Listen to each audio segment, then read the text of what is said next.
Olá pessoal, aqui é o professor Baroni, sejam bem-vindos aqui ao nosso canal do YouTube sobre fundos imobiliários. Antes de começar o nosso vídeo de 5 dúvidas, eu quero lembrar a todos vocês que está disponível aqui na descrição do vídeo um link para você acessar com condições especiais aí para a nossa Black Friday, que está acontecendo logo logo. Então fique de olho, participe, cadastre-se no link que você vai receber aí condições especiais para essa Black Friday.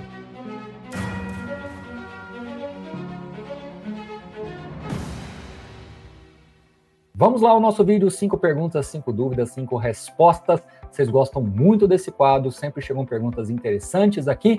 Vamos para a número 1. Para escolher FIIs de papel, é melhor ter mais indexado ao IPCA ou CDI?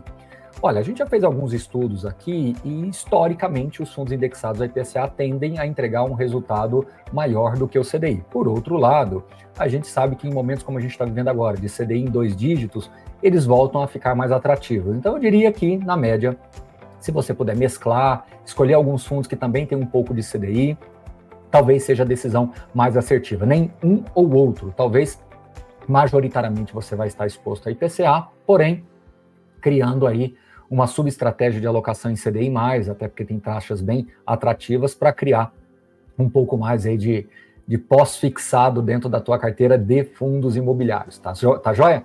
Agora, invariavelmente, alguns fundos vão estar totalmente expostos a IPCA, mas aí depende da sua carteira. Você pode, você mesmo, fazer um pouco dessa mescla aí, escolhendo alguns fundos que tenha portfólios mais híbridos. Então, se tiver que escolher um, na minha opinião, o IPCA no médio e longo prazo tende a entregar um resultado melhor, mas se você puder compor com alguns fundos que o fundo tenha um pouco também de CDI, pode ser que você consiga aí encontrar uma estratégia mais ajustada ao risco que funcione bem, tá bom? Mas não é uma resposta fácil, tá? Aliás, inclusive, uma coisa que eu sempre gosto de dizer é que é muito difícil, alguns gestores, inclusive, criam produtos somente para CDI, somente para IPCA, e dar essa responsabilidade ao cotista não é tão fácil assim. Então, na minha opinião, às vezes ter algum portfólio híbrido em que o gestor possa fazer alocações direcionais onde ele entende que estão as melhores oportunidades, reduzir um pouquinho aqui, aumentar um pouquinho ali, talvez seja a estratégia que mais vai, digamos assim, lograr sucesso no longo prazo, considerando aí a capacidade do gestor em fazer essas alocações táticas e estratégicas de maneira mais adequada. Mas isso é só o tempo para dizer, né? Questão número 2, para aprender sobre fundos imobiliários. É tranquilo comprar 2 cotas ou não? Olha, você tocou num ponto muito importante, essa pergunta sua é muito interessante. Efetivamente, se você quiser estudar fundos imobiliários, você não precisa comprar cota nenhuma de nenhum fundo, absolutamente nada. Você pode estudar o mercado, entender melhor os relatórios, ouvir mais pessoas, entender melhor como é que as pessoas falam sobre fundos imobiliários, como é que é a dinâmica da indústria de fundos imobiliários. Então você pode fazer isso e não precisa ter cota nenhuma, né? Agora, eu já, assim, tive algumas experiências com pessoas em que elas, para realmente se interessarem para o assunto, ela tem que colocar algum dinheiro de verdade, né?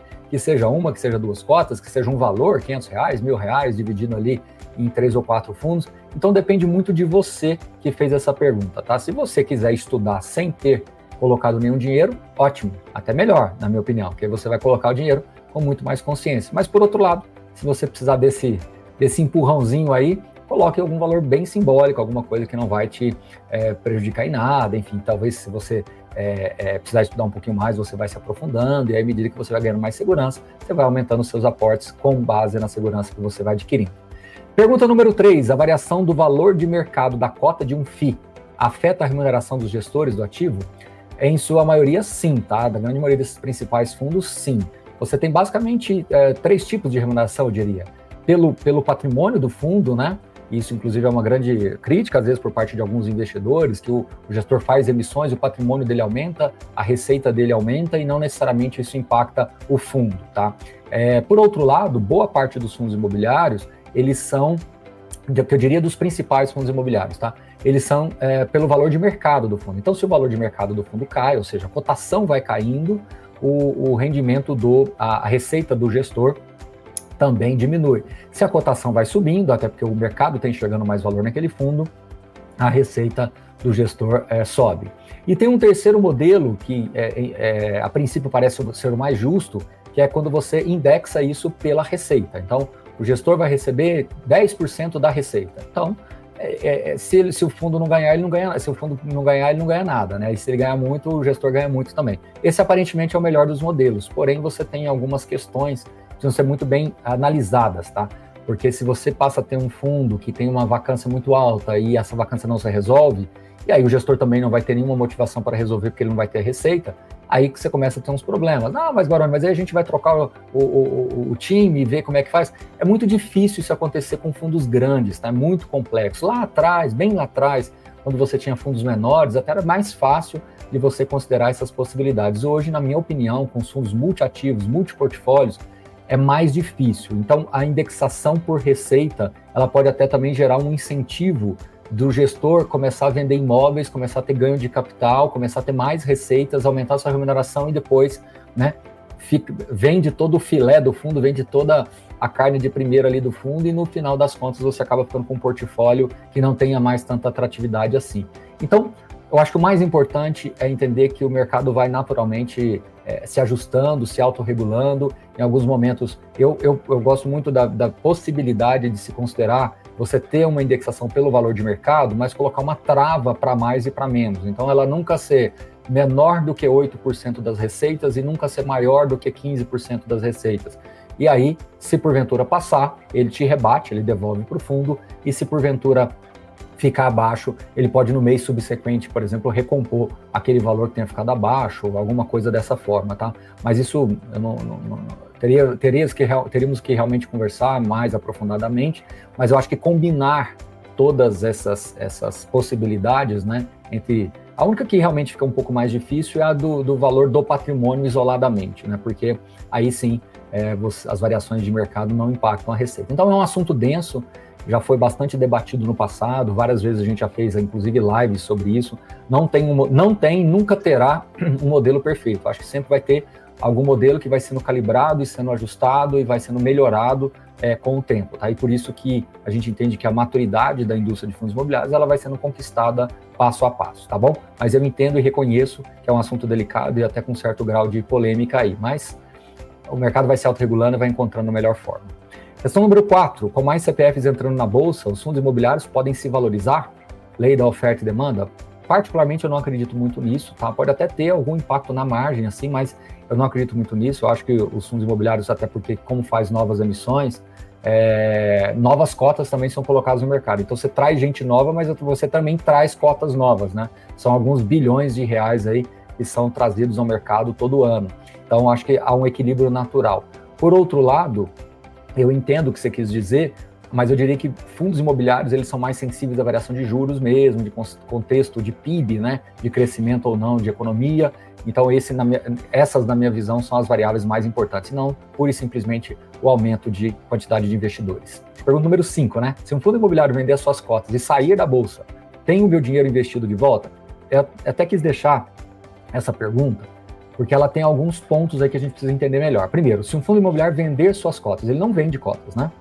O fundo imobiliário, ele existe, as cotas estão pulverizadas no mercado, entre investidores, pessoas físicas, institucionais, seja lá quem for. Então, o fundo imobiliário não vende cota. Se você vende a sua cota, uma outra pessoa, um outro investidor vai comprar as suas cotas. Então, é uma troca de cotas, a quantidade de cotas está fechada ali. A não ser que você faça uma emissão, né, nova, enfim, mas vamos desconsiderar esse ponto. Então, considerando um cenário base, você tem lá um prédio que está dentro de um fundo imobiliário, assim, um único prédio, um fundo imobiliário dono de um único prédio. O que acontece, né? Então, você tem ali as cotas que são negociadas. Esse fundo tem 1 milhão de cotas e essas cotas são negociadas diariamente. O que pode acontecer? Pode acontecer de ser aprovada, seja por assembleia, por alguma outra forma, ser aprovada a destituição desse fundo. Então, o que acontece? Você vai pegar todo o patrimônio, que no caso é um prédio, e vai vender esse imóvel, a pagar todas as despesas relacionadas à venda, né, eventualmente comissões, seja lá o que for, e aí o que sobrar você vai dividir pelo esse 1 milhão de cotas e devolver para o cotista. O que pode acontecer é você ter um prédio que você acha que ele vale 100 milhões, mas na verdade na hora de vender ele vale 80 milhões, ou ao contrário, você acha que ele vale 100 milhões, está marcado no patrimonial 100 milhões, mas o gestor consegue vender por 120, né? Então, esse é um ponto importante de você observar. Então, essa pergunta número 5, ela se desdobra em outros pontos, tá? Então, você vai ter o seu dinheiro de volta? Não necessariamente. tá? Você depende do valor que você pagou pela cota, depende do valor líquido que vai ser amortizado com base na venda deste ativo, tá bom? Eu estou colocando aqui um fundo com um prédio só para facilitar o entendimento.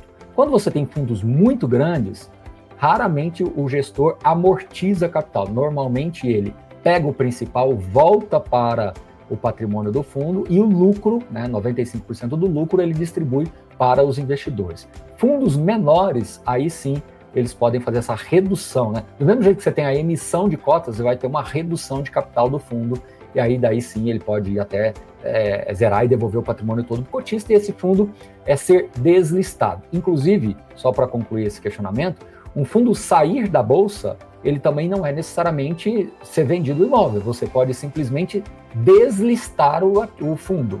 Então, imagine que você tem um prédio lá com 100 milhões de reais, e aí os cotistas, enfim, por algum motivo que não vem ao caso agora, ele pode optar por sair da bolsa, mas não querendo vender o ativo, mas sim deslistando o fundo da bolsa. Aí você vai ter que entender também que vai ter uma consequência tributária disso, né? A deslistagem, ela vai implicar também que aquele fundo passa a não ter mais a isenção, né? Uma vez que ser listado é uma das premissas para que um fundo imobiliário seja isento para pessoas físicas, tudo bem?